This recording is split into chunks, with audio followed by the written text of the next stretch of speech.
Hello everyone, welcome to Lucky Education. और आज हम देखेंगे chapter number 5 through the eyes of travellers, class 12 की हिस्ट्री बुक। आपकी सेकंड वाली जो बुक है उसको हम स्टार्ट कर रहे हैं। और इसमें हम क्या देखने वाले हैं, इस चैप्टर में एमसीक्यूज देखेंगे, फिल इन द ब्लैंक्स देखेंगे और वेरी शॉर्ट क्वेश्चन हम डिस्कस करेंगे। मतलब छोटे छोटे क्वेश्चन जहाँ पे आपके नंबर कटने की पॉसिबिलिटी है उसको हम चेक करेंगे। पहली वाली बुक में कंप्लीट डाल चुका हूँ, नीचे प्ले लिस्ट में आप चेक कर सकते हो सारी चीज़ें। ठीक है, तो शुरू करते हैं। पहला ही क्वेश्चन है आपका, Ibn Battuta was born in, इब्न बतूता इन चार में से कौन सी जगह पर पैदा हुए थे? तो वो जगह है Tangier.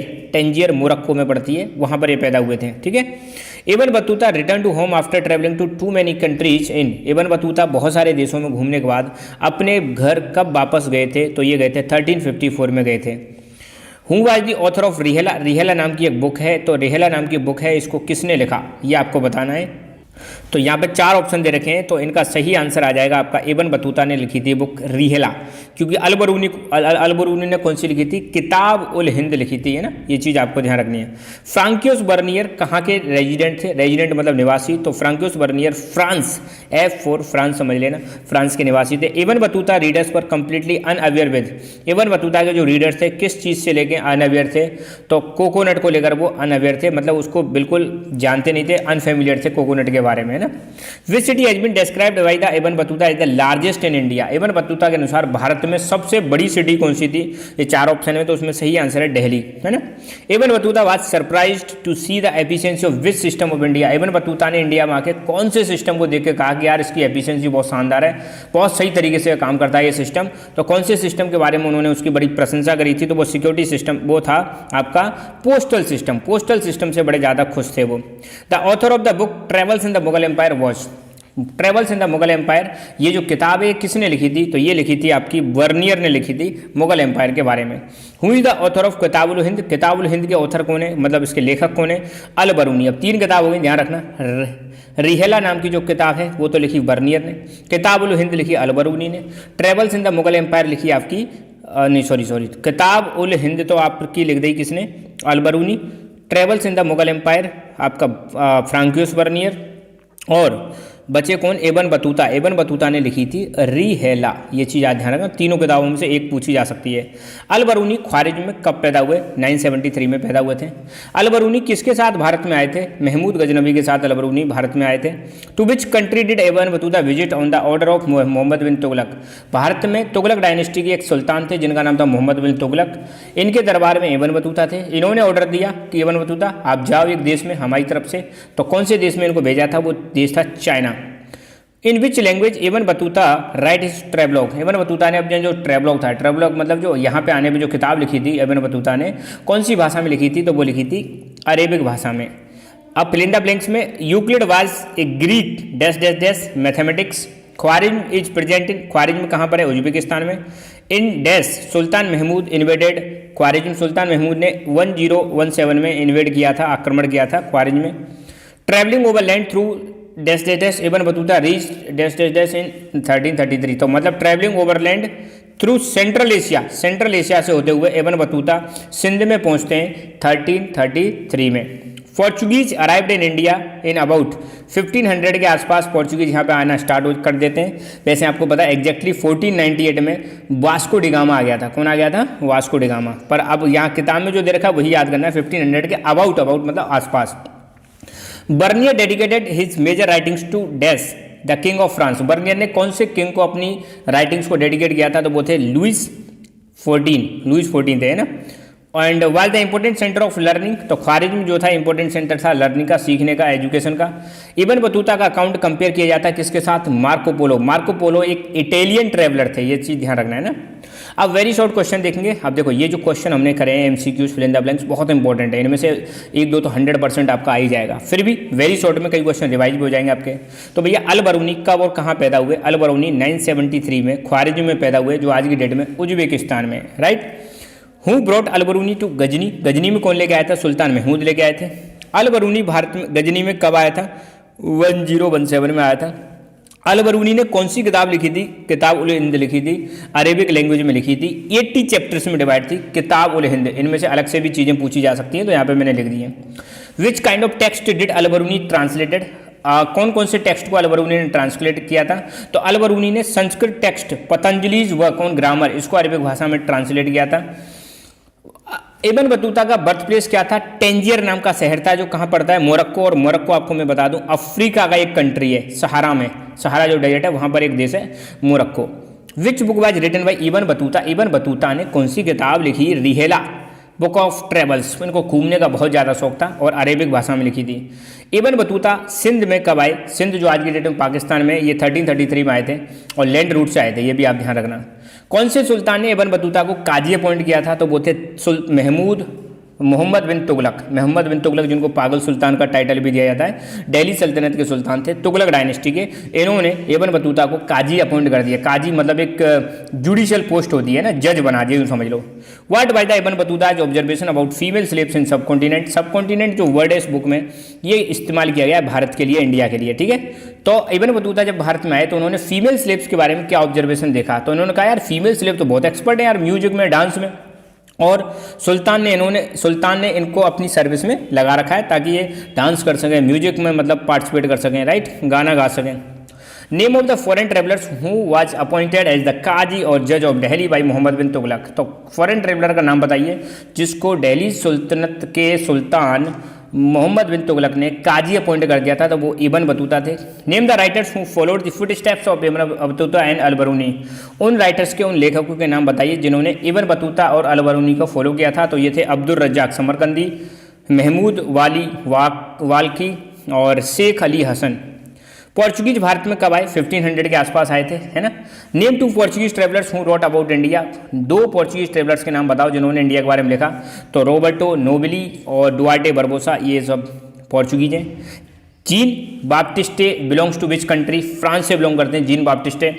What did Ibn Battuta do when he reached Sindh and Multan? Ibn Battuta ने क्या किया जब वो सिंध और मुल्तान पहुंच जाता है? तो इन्होंने घोड़े, कैमल्स और स्लेव्स को परचेज किया ताकि इनको गिफ्ट दे सके मोहम्मद बिन तुगलक के लिए। इब्न बतूता स्लेव्स के बारे में क्या सोचते हैं? इनके अनुसार स्लेव्स जो हैं उनको डोमेस्टिक लेबर की तरह इस्तेमाल किया जाता है। Why Ibn Battuta attacked by Mohammad bin Tughlaq? अरे अटैक नहीं, सॉरी, अट्रैक्टेड। इब्न बतूता मोहम्मद बिन तुगलक से क्यों अट्रैक्टेड थे, क्यों ज़्यादा प्रभावित थे? क्योंकि ये जो थे ना मोहम्मद बिन तुगलक, ये आर्ट्स और लेटर्स इनको बहुत ज़्यादा पेट्रोनेज देते थे, मतलब शरण देते थे, इसलिए। In real life the system was not quite as rigid. This statement is contradictory to whose caste system identify the person related to this statement. ये स्टेटमेंट किसने दिया? ये दिया था अल बरूनी ने। According to Ibn Battuta which kind of activities were occurred in the Indian bazaars?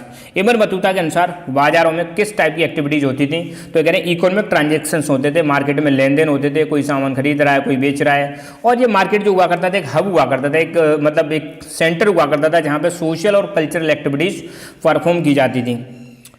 अल बरूनी ने भारतीय समाज को या सोशल कैटेगरीज को कितने भागों में डिवाइड किया? 4 भागों में।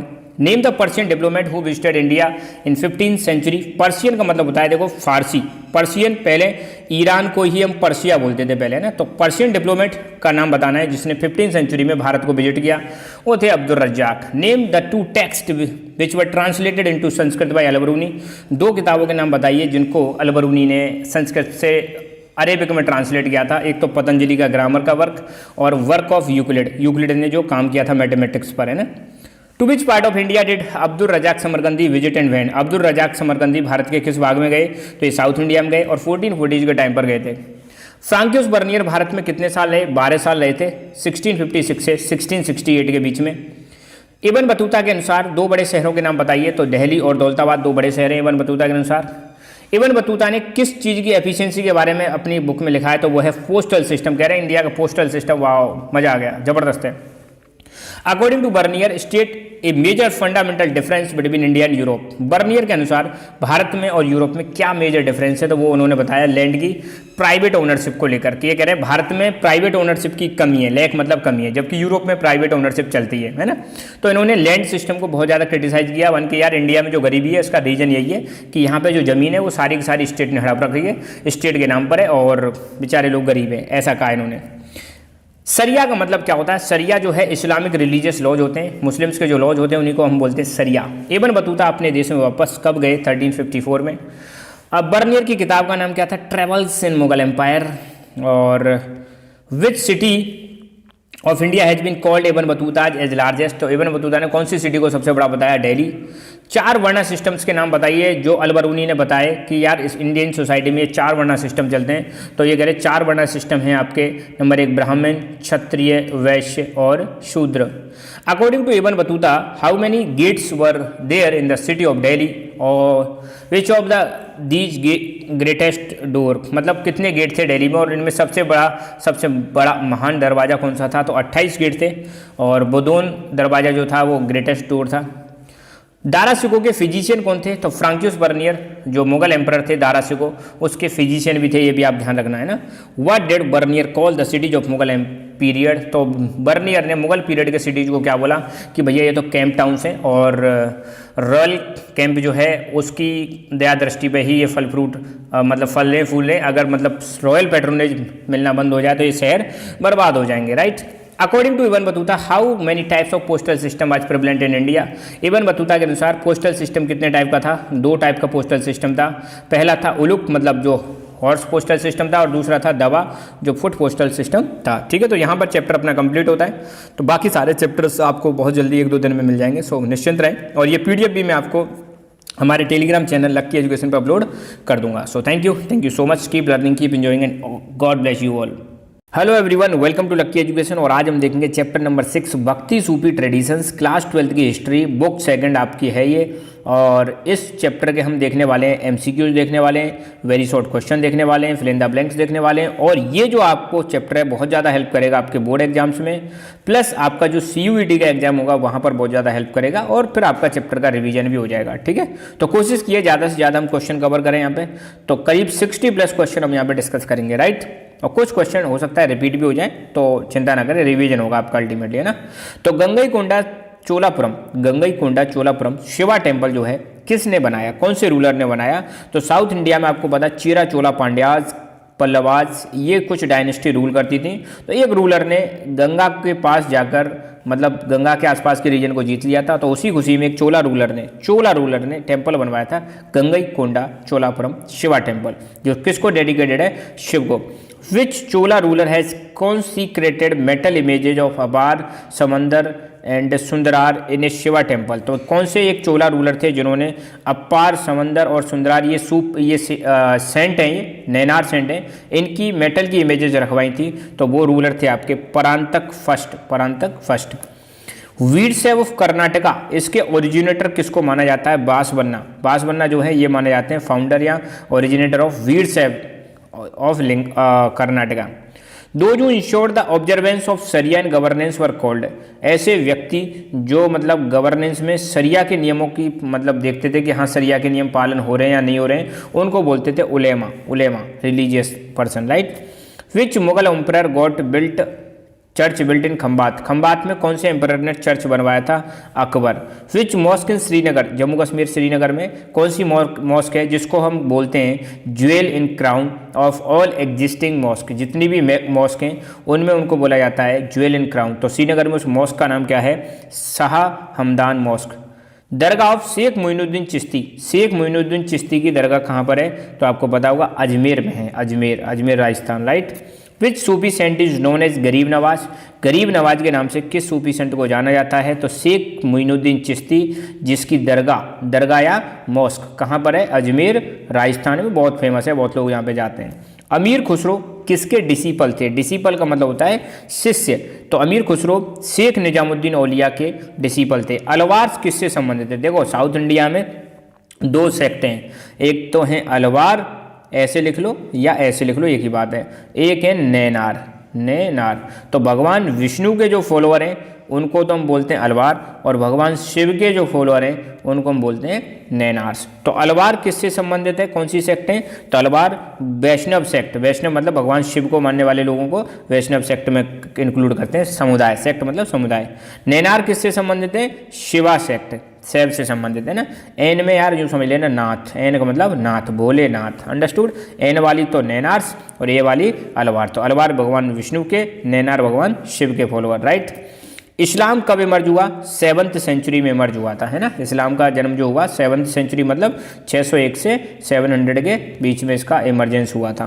दो जो डिड नॉट फॉलो सरिया आर कॉल्ड, या ऐसे लोग जो सरिया को फॉलो नहीं करते थे उनको बोलते थे बेसरिया। दरगाह शेख निजामुद्दीन औलिया कहाँ पर है? शेख निजामुद्दीन औलिया की दरगाह दिल्ली में। और आपको पता भी होगा दिल्ली में एक रेलवे जंक्शन भी है जिसका नाम है निजामुद्दीन, हजरत निजामुद्दीन, राइट। कबीर दास जी किसके डिसिपल थे? रामानंद के डिसिपल थे। अब डैश मतलब फिल इन द ब्लैंक्स। तो हिस्टोरियंस ऑफ रिलीजन क्लासीफाई भक्ति tradition into 2 categories dash and dash. तो हिस्टोरियंस ने भक्ति ट्रेडिशन को 2 भागों में बांटा, एक सगुण भक्ति और एक निर्गुण भक्ति। सगुण भक्ति में मूर्ति पूजा करते हैं, निर्गुण भक्ति में कोई मूर्ति पूजा नहीं करते। Dash is the one of the anthologies of the composition of the Alvars. Alvars ने अपना एक रिलीजियस लिटरेचर या एक रिलीजियस टेक्स्ट कंपाइल किया था जिसका नाम क्या था? नलाई विरा दिव्य प्रबंधम। नलाई विरा दिव्य प्रबंधम, है ना, Nalayira Divya Prabandham. A women Karaikkal Ammaiyar was a devotee of. एक महिला थी जिनका नाम है करक्कल अमैयार। ये किसकी डिवोटी थी? भगवान शिव की। जिम्मी वर्ड जो है अरेबिक भाषा के कौन से वर्ड से लिया गया है? जिम्मा। In dash CE Arab general named Muhammad bin Qasim conquered Sindh. तो कौन से अरब जनरल ने सिंध को कॉन्कर किया था और कब किया था? तो अरब जनरल का नाम है मोहम्मद बिन कासिम। तो इन्होंने 711 में सिंध वाले रीजन को कॉन्कर किया था, मतलब जीत लिया था। The followers of Basavanna were dash and dash. Basavanna के जो फॉलोअर हैं उनको वीरशैव और लिंगायत बोलते हैं, वीरशैव और लिंगायत। डैश भक्ति वर्शिप एज एन भक्ति बाज worship of an abstract form of God. God का एब्स्ट्रैक्ट फॉर्म मतलब जिसका कोई आकार नहीं है, कोई रूप नहीं है, तो उस भक्ति को हम बोलते हैं निर्गुण भक्ति, जहाँ पे निराकार भगवान। आपको पता है 2 तरह के लोग होते हैं, एक तो मतलब मूर्ति में बिलीव करने वाले, एक बिना मूर्ति में। तो एब्स्ट्रैक्ट फॉर्म मतलब जिसका कोई रूप नहीं है और जिसका कोई आकार नहीं है, उस फॉर्म की भक्ति करने वाले लोगों को बोलते हैं निर्गुण, है ना। और ऐसी भक्ति निर्गुण भक्ति। The form of worship associated with goddess, ऐसी भक्ति जिसमें देवियों की पूजा की जाती है, that is called tantric practice, right. Manikkavachakar was a devotee of dash and composed beautiful devotional songs and dash. तो मणिकवाचार जो थे ये शिवा के मतलब डिवोटी थे, भक्त थे, और इन्होंने अपने सॉन्ग्स को तमिल में लिखा, राइट। अब छोटे छोटे क्वेश्चन देखेंगे। When Mohammad bin Qasim conquered Sindh, Mohammad बिन कासिम ने सिंध वाले रीजन को कब कॉन्कर किया था? तो इन्होंने 711। उलेमा कौन है? इस्लामिक स्टडीज़ के जो टीचर्स हैं उनको हम बोलते हैं उलेमा। सरिया क्या है? मुस्लिम कम्युनिटी को गवर्न करने के लिए जो लॉज बनाए गए हैं उन्हीं लॉज को हम बोलते हैं सरिया। रॉबर्ट रेडफील्ड कौन थे? एक सोशियोलॉजिस्ट थे 12th सेंचुरी के। वैदिक टाइम के मेन देवी देवताओं के नाम बताओ। तो डेटीज का मतलब देवता है, तो वैदिक टाइम के मेन डेटीज है अग्नि, इंद्र, सोम। लेटर पीरियड में कौन से डेटीज इंपॉर्टेंट बन जाते हैं? तो विष्णु और Shiv. Name the major anthologies compiled by Alvars which is also described as Tamil Veda. तो अलवारों के द्वारा लिखे गए मेजर रिलीजियस स्क्रिप्चर का नाम बताना है जिसको हम तमिल वेद के नाम से भी जानते हैं, तो वो है Nalayira Divya Prabandham. Name the Lingayat devotee who led a new movement in Karnataka in 12th century. उस लिंगायत डिवोटी का नाम बताना है जिन्होंने कर्नाटक में एक नया मूवमेंट चलाया था 12th सेंचुरी में, तो उनका नाम है बासवन्ना, है ना, बासवन्ना। तो Lingayat devotee who led a new movement in Karnataka in 12th century was, यहाँ पर डैश वो यहाँ पर लिखना भूल गया मैं, तो बासवन्ना ध्यान रखना। ऑल्सो नोन एज वीरशैव, या आप ऐसा कह सकते हो कि जो लिंगायत डिवोटी हैं उन्हीं को हम बोलते हैं वीरशैव। इन वीरशैव मतलब होता है वीरशैव का हीरो ऑफ शिवा, और इन्होंने ही मूवमेंट चलाया था कर्नाटका में। और इस मूवमेंट को स्टार्ट करने वाले जो व्यक्ति थे वो थे बासवन्ना, इन्होंने स्टार्ट किया था कर्नाटक में। Teachings of Guru Nanak suggest what kind of भक्ति। गुरु नानक की जो टीचिंग्स है वो है निर्गुण भक्ति का एग्जाम्पल है। Who was Guru of Kabir, Kabir के गुरु कौन थे? तो रामानंद जो हैं गुरु माने जाते हैं किसके? कबीर के। What is the similarity between philosophy of Kabir and Guru Nanak Dev? इन दोनों की फिलोसफी में क्या सिमिलरिटी है? दोनों ही निर्गुण भक्ति की मतलब बात करते हैं, right. What are the 2 distinct but overlapping traditions of Kabir? Kabir की 2 अलग अलग मतलब उनके बारे में बताना है, ट्रेडिशंस के बारे में, बट ओवरलैप भी करती हैं। तो एक है कबीर बीजक और दूसरी है कबीर ग्रंथावली।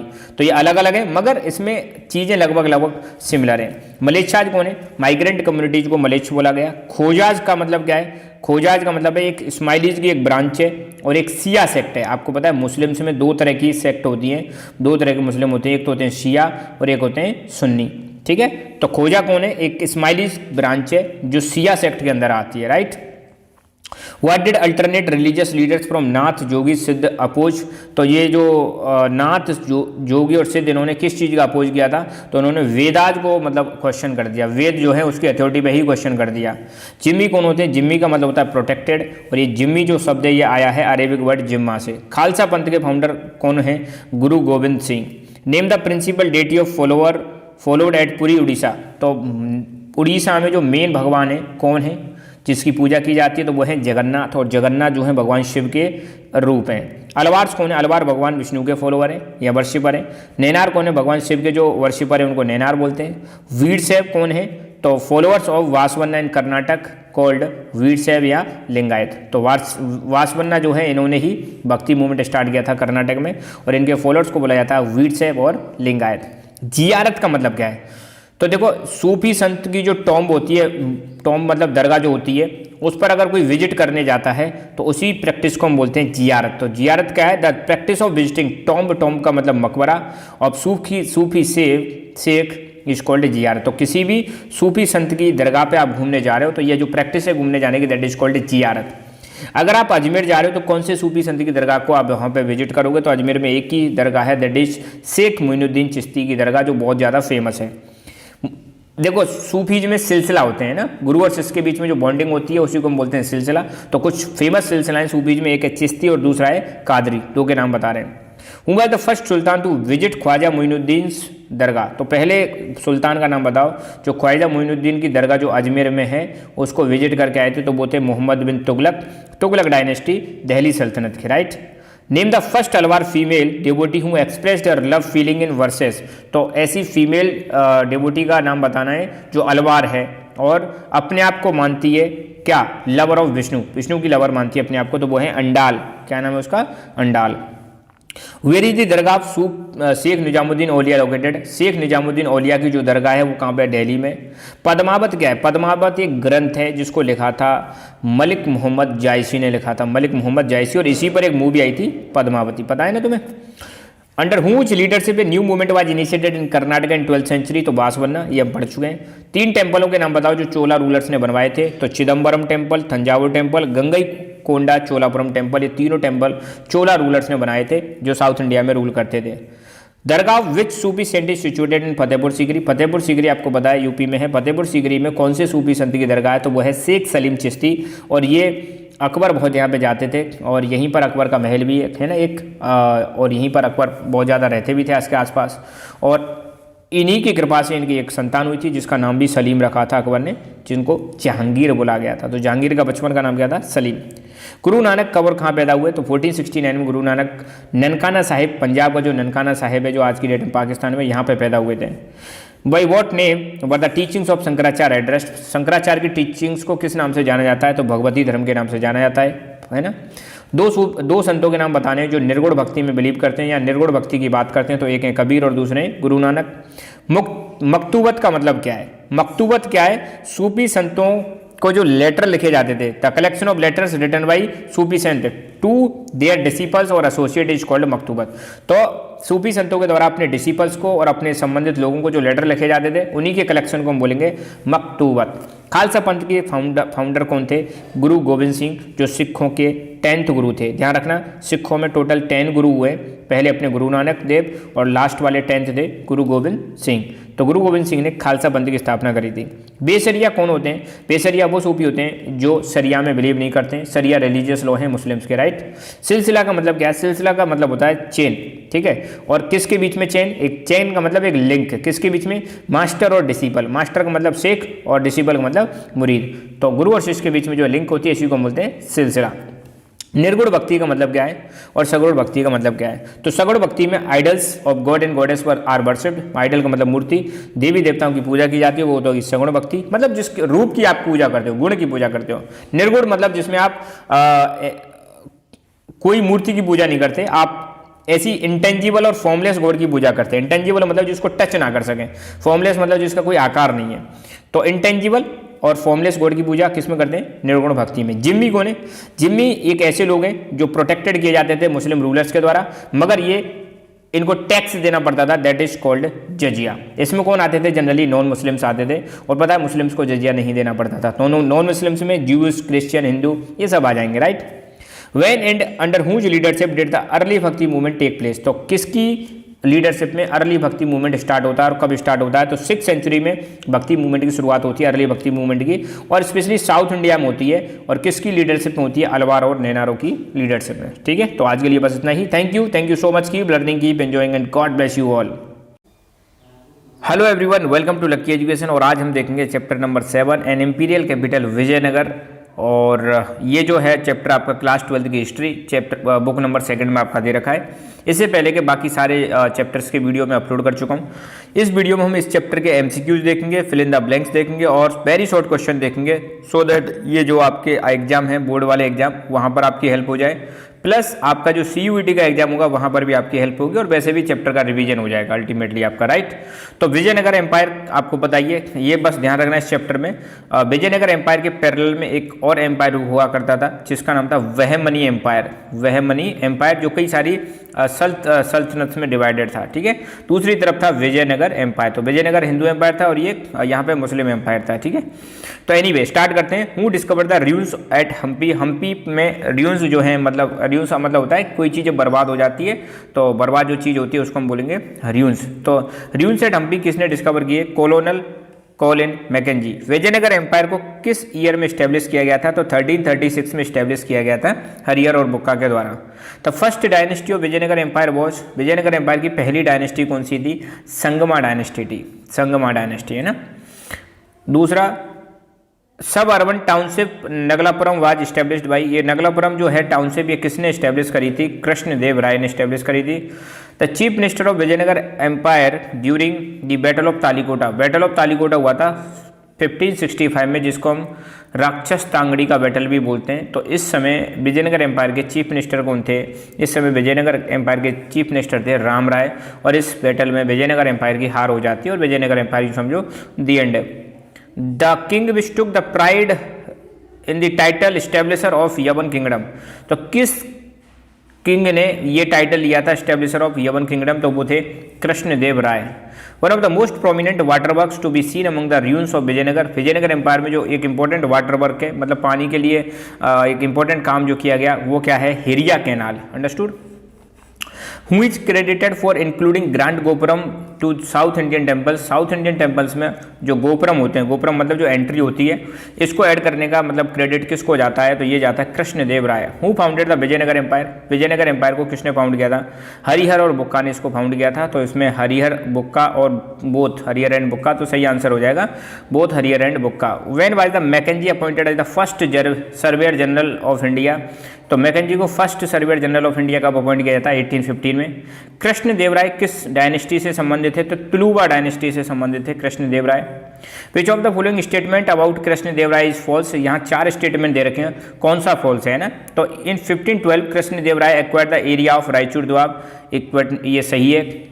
ही subdued the rulers of Orissa in 1524 CE। Subdued का मतलब अपने अंडर में ले लेना, तो ये स्टेटमेंट है ना गलत है। ये 1514 में इसने किया था, उड़ीसा के रूलर्स को सबड्यू मतलब अपने अंडर में ले लिया था, तो दिस वन इज रॉन्ग। बाकी ये defeated the sultan of Bijapur, ये सही है 1520। कृष्णदेव राय डाइड इन 1529, ये भी सही है। तो इसका आंसर हो जाएगा बी, जो फॉल्स स्टेटमेंट है।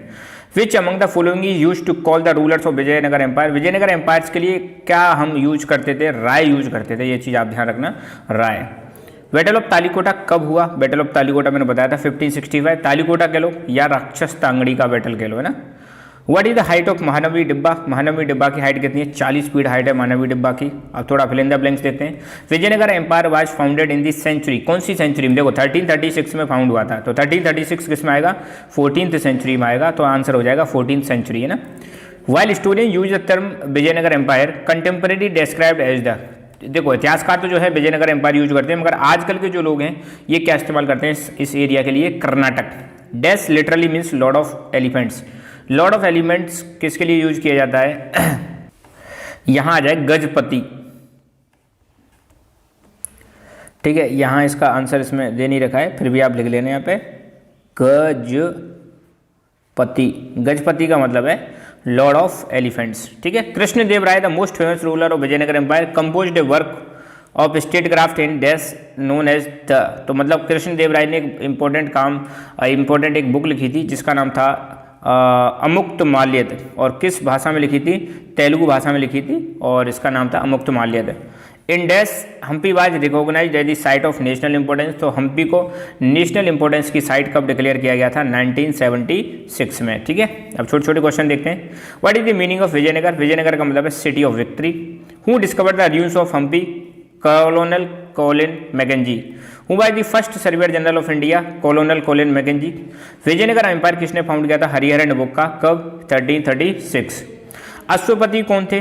डेक्कन सुल्तान्स को हम बोलते थे अश्वपति। नरपति कौन थे?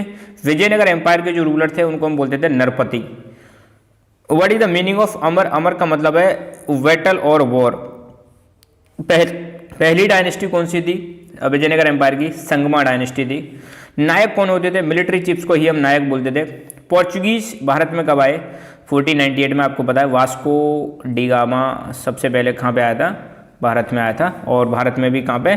साउथ इंडिया में, केरल में आया था, है ना। अच्छा, विजयनगर एम्पायर की मेनली 4 डायनेस्टी हैं जिनको याद करने के लिए हम ट्रिक यूज कर सकते हैं, SSTA, है ना। एस का मतलब है संगमा, फिर सलूबा, तुलुबा और अराबिडू। और जो तुलुबा डायनेस्टी इसी से बिलोंग करते हैं। विजयनगर एम्पायर के ग्रेटेस्ट रूलर जिसका नाम है कृष्णदेव राय। अंडरस्टूड? तो 4 डायनेस्टी है, संगमा, सलूबा, तुलुबा और Aravidu. Amara is derived to be, या amara is derived from which language? Amara जो है शब्द किससे लिया गया है? तो यहाँ पे याद रखना, amara is derived from Sanskrit language. Right, what are the 2 important features of temple complexes in Vijayanagar? Vijayanagar में जो टेम्पल बने हुए थे उनके 2 फीचर बताओ। एक तो उनमें गोपुरम हुआ करते थे, एक मंडप हुआ करते थे। When Vijayanagara empire was founded and destroyed? तो विजयनगर एम्पायर फाउंड तो हुआ था 14th सेंचुरी में, मगर डिस्ट्रॉय होता है 17 और 18 सेंचुरी में जाके। इसको फाउंड किया था हरिहर बुक्का ने 1336 में। कार्टोग्राफर कौन होता है? एक ऐसा व्यक्ति जो मैप बनाता है, प्रोड्यूस करता है, उसको हम बोलते हैं कार्टोग्राफर। एंटीक्वेरियन का मतलब क्या है? एक ऐसा पर्सन जो मतलब स्टडी करता है और कलेक्ट करता है एंटिक्स को, मतलब पुरानी चीज़ों को, बहुत पुरानी चीज़ों को स्टडी करता है, पढ़ता है, उसको हम एंटीक्वेरियन कहते हैं। और मोस्ट पावरफुल रूलर कौन थे विजयनगर एम्पायर के? तो कृष्णदेव राय मोस्ट पावरफुल थे। कृष्णदेव राय की डेथ कब हुई थी? 1529 में डेथ हुई थी। बैटल ऑफ राक्षस टांगड़ी कब हुआ था? राक्षस टांगड़ी कह लो या बैटल ऑफ तालीकोटा, तो ये लड़ा गया था। पहली बात तो एक तरफ विजयनगर एम्पायर और एक तरफ जो बाज, याद रखना बाज, बीजापुर अहमदनगर, सॉरी बाग, बीजापुर अहमदनगर और गोलकोंडा, बीजापुर अहमदनगर और गोलकोंडा, और एक तरफ विजयनगर एम्पायर। इनके बीच में बैटल लड़ा गया था। ठीक है, कब लड़ा गया था? 1565 में लड़ा गया था। इस बैटल में विजयनगर एम्पायर हार जाता है, बुरी तरह से हार जाता है ना, और इसके बाद एक डाउन होता चला जाता है। Name the major political innovation of Vijayanagar empire? Vijayanagar empire का मेजर पॉलिटिकल इनोवेशन क्या था? अमर नायक सिस्टम। अमर नायक का मतलब क्या है? मिलिट्री कमांडर्स हुआ करते थे जिनको टेरिटरी दे दी गई थी राजा के द्वारा गवर्न करने के लिए, और ये राजा को मिलिट्री सपोर्ट भी प्रोवाइड कराते थे। कृष्णदेव राय का रेन क्या था? मतलब कब से कब तक इन्होंने शासन किया था? 1509 से 1529। गोपुरम क्या होते हैं? टेम्पल के जो एंट्रेंस होते हैं उसी को हम गोपुरम बोलते हैं। किस लैंग्वेज में कृष्णदेव राय ने अमुक्तमाल्यद को लिखा था? तो वो है तेलुगु लैंग्वेज। हम्पी जो है कैसे ओरिजिनेट हुआ है? एक लोकल मदर गॉडेस है जिनका नाम है पंपा देवी, उन्हीं से ओरिजिनेट हुआ है हम्पी, है ना। What is the most important tank of Vijayanagara called? Vijayanagara का जो मोस्ट इंपॉर्टेंट टैंक था उसका नाम था Kamalapuram tank. Who adopted the risky policy of play of one sultan of south against other? तो देखो विजयनगर एम्पायर की बगल में ही आपको मैंने बताया था बहमनी एम्पायर हुआ करता था, उसमें कई सारे भागों में वो डिवाइडेड था। ठीक है, बीजापुर, गोलकोंडा, अहमदनगर। तो विजयनगर एम्पायर के एक रूलर थे जिनका नाम था राम राय। ये क्या करते थे? एक सुल्तान को दूसरे सुल्तान के खिलाफ बढ़ाते रहते थे। बाद में उनको पता चल गया कि यार ये तो हमारे साथ खेल रहा है, तो फिर फाइनली 1565 में बैटल ऑफ तालीकोटा होता है और फिर इस राम राय को हटा दिया जाता है। तो ये चीज़ आप ध्यान रखना। तो विजयनगर एम्पायर के रूलर थे राम राय, यही सुल्तानों को एक दूसरे के खिलाफ भड़काते रहते थे। अमर नाइक्स के 2 काम बताओ। तो पहला काम था इनका टैक्स कलेक्ट करना, दूसरा काम था मिलिट्री असिस्टेंट प्रोवाइड कराना राजा को। विजयनगर एम्पायर का मार्केट किस चीज़ के लिए फेमस था? स्पाइस, टेक्सटाइल्स और प्रीशियस स्टोन्स के लिए फेमस था।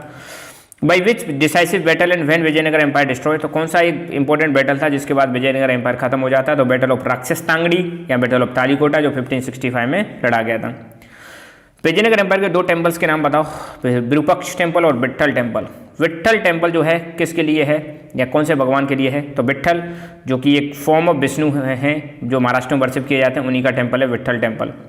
मेजर पॉलिटिकल इनोवेशन क्या था विजयनगर एम्पायर का? तो अमर नायक सिस्टम। तो यहाँ पर ये चैप्टर हमारा डन, ठीक है। इसके अलावा और भी चीज़ें आपको पढ़नी है, तो ये तो सिर्फ आपको रिवाइज कराने के लिए है ना।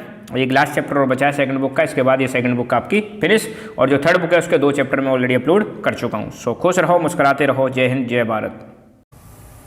Hello everyone, welcome to lucky education. और आज हम देखेंगे chapter number 8 peasant zamindar and state class 12 की हिस्ट्री, बुक नंबर 2। और बुक नंबर 2 का ये लास्ट चैप्टर है। बुक 1 ऑलरेडी हमारी कंप्लीट हो चुकी है और इस चैप्टर के हम देखने वाले हैं एमसीक्यूज। इस चैप्टर के हम देखेंगे फिल इन द ब्लैंक्स और वेरी शॉर्ट क्वेश्चन देखेंगे जो आपके board as well as CUET के एग्जाम के लिए बहुत ज़्यादा जरूरी है, और साथ के साथ में अपना रिवीजन तो हो ही जाएगा आपका, ठीक है। तो पीजेंट जमींदार और स्टेट, इसमें मेनली आपको बताइए मुगल एम्पायर के टाइम की कहानी के बारे में बताया गया है। मुगल एम्पायर ये भी पता होगा, थोड़ा सा मैं आपको बता दूं, 1526 में फर्स्ट बैटल ऑफ पानीपत हुआ था, है ना, बाबर और दिल्ली सल्तनत के लास्ट रूलर इब्राहिम लोदी के बीच में, और यहाँ पर मुगल एम्पायर का एस्टेब्लिशमेंट हो जाता है, ठीक है। और फिर इसके बाद 1526 के बाद पावरफुल मुगल रूलर्स रूल करते हैं, और उनको याद रखने की एक ट्रिक शायद मैंने कभी आपको बताई हो। बादशाह, पहले बाबर, फिर हुमायूं, अकबर, जहांगीर, शाहजहां और औरंगजेब। औरंगजेब की डेथ हो जाती है 1707 में। ये कुछ मुगल रूलर्स हैं जो बहुत ज़्यादा पावरफुल थे। इसी समय के पीजेंट्स के बारे में, जमींदार्स के बारे में और मुगल एम्पायर के बारे में इस चैप्टर में बताया गया है, ठीक है। तो शुरू करते हैं। पहला question, the major historical text giving information about the agricultural history of 16th and 17th century. अब देखो 16th सेंचुरी का मतलब वही 1501 से 1600, 17th सेंचुरी का मतलब 1601 से 1700, मतलब वही मुगल पीरियड की बात की जा रही है। मुगल पीरियड मैंने अभी बताया था 1526 से 1857 के बीच में चलता है मुगल पीरियड, और मेनली 1526 से 1707 तक ही चलता है, क्योंकि 1707 में डेथ हो जाती है औरंगजेब की। उसके बाद जो मुगल्स आते हैं उनको बोलते हैं लेटर मुगल्स, है ना। और 1857 में आपको बताइए लास्ट मुगल एम्परर अपने कौन थे? बहादुर शाह जफर, जो 1857 की रेवोल्यूशन के लीडर भी बनाए जाते हैं, राइट। तो ये कह रहे 17th और 16th सेंचुरी जो है, इसमें हमें अगर एग्रीकल्चरल हिस्ट्री की जानकारी चाहिए तो उसके बारे में इंपॉर्टेंट सोर्स क्या है? तो उसका नाम है आईने अकबरी, राइट। बाबरनामा जो बुक है, ये जो क्रॉनिकल है, किसने लिखा? बाबर ने लिखा भाई साहब। इन हुज रेन शाह नहर वाज रिपेयर्ड इन पंजाब, किसके शासन में? रेन का मतलब होता है शासन में। शाह नहर को रिपेयर किया गया था पंजाब में, तो शाहजहां के टाइम पर, शाहजहां के रूलिंग पीरियड में ना।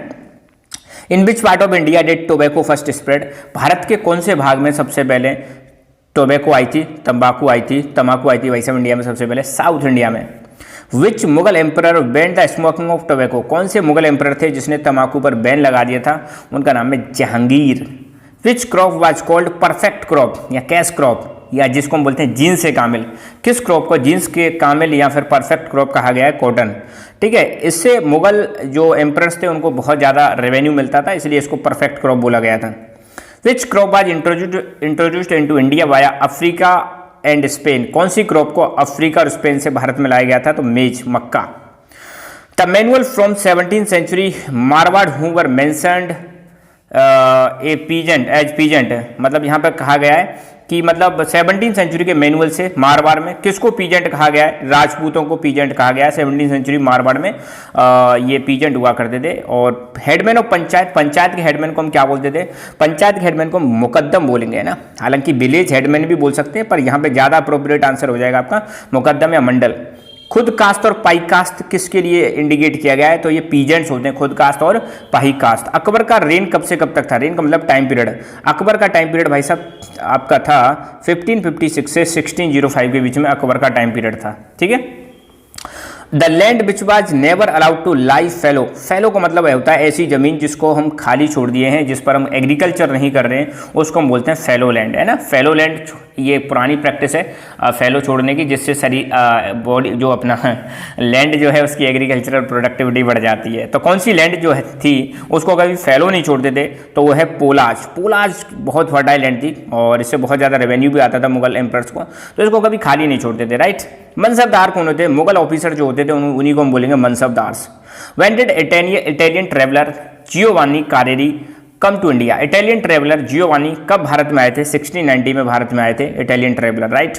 इन how many parts are there Ain-i-Akbari जो है इसमें कितने पार्ट्स हैं, तो लगभग 5 पार्ट्स हैं इसमें, ठीक है। फिल इन द ब्लैंक्स देखते हैं। इन 1526 बाबर डिफीट्स, अभी मैंने बताया था स्टार्टिंग में, 1526 में फर्स्ट बैटल ऑफ पानीपत हुआ था, फर्स्ट बैटल ऑफ पानीपत, जिसमें बाबर ने दिल्ली सल्तनत के लास्ट रूलर इब्राहिम लोदी को डिफीट कर दिया था, है ना, और इसको बोला गया था फर्स्ट बैटल ऑफ पानीपत। और यहीं पर आपको देखने को मिलेगा मुगल एम्पायर की नींव रख जाती है और बाबर बन जाते हैं पहले मुगल एम्परर, ठीक है। The term which Indo-Persian sources of the Mughal period frequently use to denote peasant was raiyat, और मतलब 15th सेंचुरी आपको देखने को मिलेगा मुगल पीरियड में जो इंडो पर्शियन सोर्सेस हैं वो पीजेंट्स के लिए एक टर्म बहुत ज़्यादा यूज करते थे जिसको हम बोलेंगे रैयत या muzarian, right.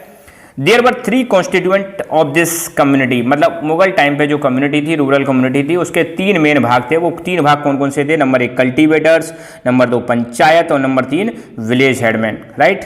Money exchangers were called, Mughal time पे मनी एक्सचेंज करने वाले लोगों को बोलते थे श्रॉफ।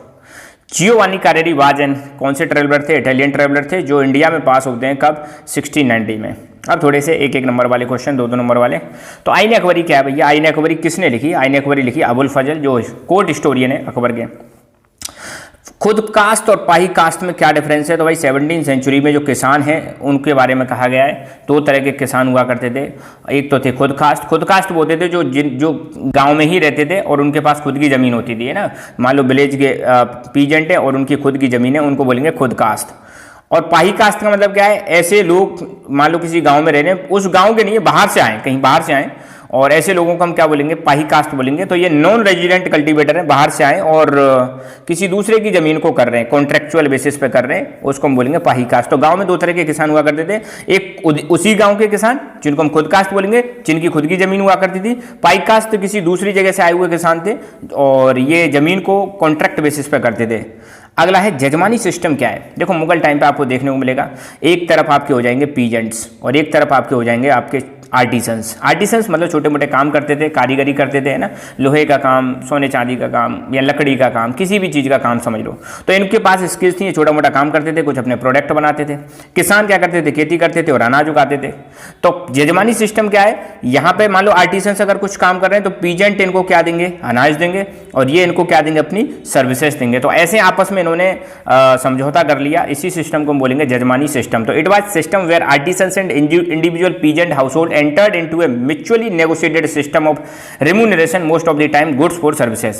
मतलब यहाँ पे क्या देखा जा रहा है? पीजेंट जो है आर्टिसंस को क्या दे रहे हैं? अनाज दे रहे हैं, गुड्स दे रहे हैं और ये अपनी सर्विस दे रहे हैं। इसी सिस्टम को बोलेंगे जजमानी सिस्टम। अमील गुजार क्या है? अमील गुजार रेवेन्यू कलेक्टिंग ऑफिसर जो हुआ करता था उस टाइम पे, उसको हम अमील गुजार बोलेंगे। सूबा क्या है? मुगल एम्पायर भैया सूबों में डिवाइड था। जैसे आज की डेट में भारत आप देखो, भारत में आपको स्टेट्स मिलेंगे 28 स्टेट्स, ऐसे ही मुगल एम्पायर जो था उनको डिवाइड कर दिया मुगल एम्पायर को सूबाज में, ठीक है। मिल्कियत क्या है? ठीक है, तो जमींदारों की ऐसी जमीन जिसको वो अपने खुद के लिए इस्तेमाल करते थे, प्राइवेट यूज के लिए इस्तेमाल करते थे, उसको बोलेंगे मिल्कियत। मुकद्दम क्या है? मुकद्दम क्या है? गांव का जो हेडमैन होता था, विलेज हेडमैन, पंचायत का जो हेड होता था, उसको मुकद्दम या मंडल बोलते थे। जियोवानी कैरेरी कौन थे भैया? जियोवानी कैरेरी एक इटालियन ट्रेवलर थे जो इंडिया से पास होते हैं 1690 में। What were the sources of fund for panchayat? Panchayat में पैसा कहाँ से आता था? पंचायत में जो गांव के इंडिविजुअल लोग हुआ करते थे वो कंट्रीब्यूट करते थे और पैसा इकट्ठा होता था, उसको हम फाइनेंशियल पूल बोलेंगे। और यही एक मेन सोर्स था, मतलब गांव के लोगों के द्वारा ही मेनली पैसा आता था। आमीन कौन था भैया? आमीन एक ऑफिशियल था जो ये चेक करता था कि प्रोविंसेस में जो इंपीरियल रेगुलेशंस हैं, मतलब मुगल एम्पायर के जो मतलब रूल्स एंड रेगुलेशंस हैं, वो सही से कैरी आउट किए जा रहे हैं या नहीं किए जा रहे हैं, पालना उनका हो रहा है या नहीं हो रहा है। What was the main function of village headman? गांव का जो विलेज हेडमैन हुआ करता था, मुकद्दम या मंडल, इसका मेन काम क्या हुआ करता था? एक तो सुपरवाइज करना कि गांव का जो विलेज अकाउंट तैयार किए जा रहे हैं वो सही से हो रहे कि नहीं हो रहे, और साथ के साथ में पटवारी का भी सहायता मिलती थी इनको, है ना। इनकी हेल्प करने के लिए पटवारी हुआ करते थे, अकाउंटेंट हुआ करते थे। अबुल फजल कौन थे भाई? अकबर के कोर्ट हिस्टोरियन थे Abul Fazl. Which different names were use for peasant during Mughal empire? Mughal empire में पीजेंट्स के लिए और कौन कौन से शब्दों का इस्तेमाल होता था? तो रैयत, किसान, आसामी, है ना। जिनसे कामिल क्या है? मुगल टाइम पे आपको देखने को मिलेगा ज़्यादा से ज़्यादा रेवेन्यू आए, इसलिए मुगल स्टेट ने इंकरेज किया कि यार तुम जिनसे कामिल क्रॉप्स को उगाओ, मतलब परफेक्ट क्रॉप्स को उगाओ, क्योंकि इनको उगाने से मुगल जो स्टेट था उसको बहुत ज़्यादा रेवेन्यू मिलता था। तो जिनसे कामिल क्रॉप्स को परफेक्ट क्रॉप्स ही बोलते हैं। इसमें एग्जाम्पल है cotton, sugar cane, oil seeds और लेंटिल्स, ये सारी जिनसे कामिल है। पंचायत के क्या फंक्शन हुआ करता था, मेन पंचायत का ये मेन फंक्शन हुआ करता था कि गांव में कास्ट बाउंड्रीज को इंश्योर करना कि गांव में सभी लोग कास्ट के हिसाब से रह रहे हैं कि नहीं हो रहे हैं, रह रहे हैं, सभी कास्ट अपने जो फंक्शंस उनको दिए गए हैं उन्हीं फंक्शंस को परफॉर्म कर रहे हैं या नहीं कर रहे हैं। हु वर कॉल्ड जंगली इन मुगल एम्पायर, तो फॉरेस्ट ड्वेलर्स जो हुआ करते थे उनको जंगली बोला जाता था, जो जंगल में रहते थे जंगली। What was the basic unit of agricultural society, agricultural society की बेसिक यूनिट क्या थी, विलेज थी। Which crops was introduced into India by Africa and Spain, Africa Spain से होते हुए कौन सी क्रॉप भारत में आई थी, मेज, मक्का। Which crop was banned by Jahangir, Jahangir ने कौन सी क्रॉप को बैन कर दिया था, तो टोबैको को बैन कर दिया था। Name the Muslim community which was considered menial, उस मुस्लिम कम्युनिटी का नाम बताओ जिसको मीनियल समझा जाता था, बहुत तुच्छ समझा जाता था, है ना, बहुत सोसाइटी में हीन भावना से देखा जाता था, तो वो थी हल्लाल खोरान। नेम एनी टू जिनसे कामिल क्रॉप्स, दो कोई जिनसे कामिल क्रॉप्स के एग्जांपल दो, तो कॉटन, शुगरकेन और जिनसे कामिल मैंने बताया था परफेक्ट क्रॉप्स हुआ करती थी, इनसे मुगल्स को रेवेन्यू बहुत ज़्यादा मिलता था, इसलिए मुगल्स इनको प्रमोट करते थे। In which region did tobacco arrive first, कौन से रीजन भारत में टोबैको फर्स्ट आई थी, डेक्कन वाले रीजन में आई थी, साउथ इंडिया में आई थी। वेयर इज सहा नहर, सहा नहर कहाँ है भैया, पंजाब में है। कौन से प्रोविंस में आपको देखने को मिलेगा राइस की 50 वेराइटीज ग्रो की जाती थी, वो था Bengal. What was the basic unit of agriculture society in Mughal period, ये विलेज, अभी हमने देखा था, रिपीट हो रहे हैं क्वेश्चन, कोई दिक्कत नहीं है, रिवीजन हो रहा है आपका। Why did the Mughal states encourage the farmers to cultivate jins-i kamil crops, Mughal state किसानों को क्यों कहता था कि भाई आप जिनसे कामिल क्रॉप्स उगाइए, वो इसलिए कहता था क्योंकि इनसे रेवेन्यू बहुत ज़्यादा आता था, टैक्स बहुत ज़्यादा आता था। मिडिवल सोसाइटी में कौन कौन सी क्रॉप्स ग्रो की जाती थी, तो वीट, राइस, ज्वार, वीट, राइस, ज्वार मेनली ग्रो की जाती थी। अकबर ने जमीन को उस समय कितने भागों में डिवाइड किया, 4 भागों में डिवाइड किया था, पोलाज, परौती, चाचर और बंजर, है ना, इनमें डिवाइड किया था। What were the 2 stages of management of land revenue, land revenue की कौन कौन सी 2 स्टेजेस थी, पहला था टैक्स का असेसमेंट करना कि भाई कितना टैक्स लिया जाएगा, फिर उसकी रिकवरी करना, फिर उसको कलेक्ट करना, right. Which crops were brought into India from new world, देखो न्यू वर्ल्ड पहले के टाइम पे हम बोलते थे अमेरिकाज को, ठीक है, अंग्रेजों ने पहली बार अमेरिका को डिस्कवर किया था तो इनको न्यू वर्ल्ड बोला गया। तो न्यू वर्ल्ड से इंडिया में कौन कौन सी क्रॉप्स आई थी, मतलब अमेरिका से कौन कौन सी क्रॉप्स आई थी, अमेरिका मतलब नॉर्थ अमेरिका, साउथ अमेरिका, है ना, कलेक्टिवली। तो न्यू वर्ल्ड से आई थी tomato, potato, chilli, pineapple, papaya, ये सारी क्रॉप्स न्यू अमेरिका से आई, मतलब न्यू वर्ल्ड से आई थी। परगना का क्या मतलब है, परगना एक एडमिनिस्ट्रेटिव सब डिवीजन है मुगल प्रोविंसेस का, मुगल प्रोविंसेस को परगनाज में डिवाइड कर दिया जाता था, राइट। पेशकश क्या है, पेशकश मतलब एक ट्रिब्यूट, एक प्रकार से आप सोचो मतलब जो लोग हुआ करते थे, सपोज कोई जंगलों में रह रहे हैं मुगल टाइम पे, तो जंगली लोग क्या करते थे, जंगलों में रहने वाले वो मुगल एम्परर्स को या मुगल स्टेट को अपने जंगलों में जो प्रोडक्ट होते थे उनको पेश करते थे उनके सामने, तो उसी को बोलेंगे पेशकश। मान लो कोई हाथी दे रहा है, कोई शहद दे रहा है ना, जंगली मतलब जितने भी प्रोडक्ट हैं, तो पेशकश वाजिब फॉर्म ऑफ ट्रिब्यूट, एक प्रकार से दान दिया जा रहा है, मुगल स्टेट के द्वारा लिया जाता था, है ना, मुगल स्टेट इसको कलेक्ट करता था। What was the land collected during the rain of Akbar which was never left vacant, तो अकबर के टाइम पे उस लैंड को हम क्या बोलेंगे जिसको कभी खाली ही नहीं छोड़ते थे, मतलब लगातार उस पर खेती करते ही रहते थे, बहुत ज़्यादा फर्टाइल लैंड थी, दैट वाज कॉल्ड पोलाज। Name 2 provinces where women inherited zamindari and they were free to sell and mortgage, उन 2 स्टेट्स के नाम बताओ जहाँ पे जमींदारी को महिलाओं के द्वारा इनहेरिट कर लिया जाता था, मतलब महिलाएं जो है एक के बाद एक महिला के बाद दूसरी महिला, दूसरी महिला के बाद तीसरी महिला, ऐसे करके जमींदारी ट्रांसफर होती थी, और वो चाहे तो उसको सेल भी कर सकती थी या इसको गिरवी रख सकती थी, तो वो 2 स्टेट थे पंजाब और Bengal. Mention 3 components of collective village community, Mughal time पे जो विलेज कम्युनिटी थी उसको हम 3 भागों में बांट सकते हैं, सबसे नीचे ऐसे समझ लो कल्टीवेटर्स किसान, फिर पंचायत और विलेज हेडमैन, राइट। तो यहाँ पे ये चैप्टर कंप्लीट हुआ और सेकंड बुक भी अपनी कंप्लीट होती है। सेकंड बुक के सभी चैप्टर्स को कलेक्ट करके एक साथ मर्ज करके इसकी वीडियो मैं आपको अपलोड कर दूंगा, ठीक है। तो तब तक खुश रहें, मुस्कुराते रहें, पढ़ते रहें। हैप्पी होली।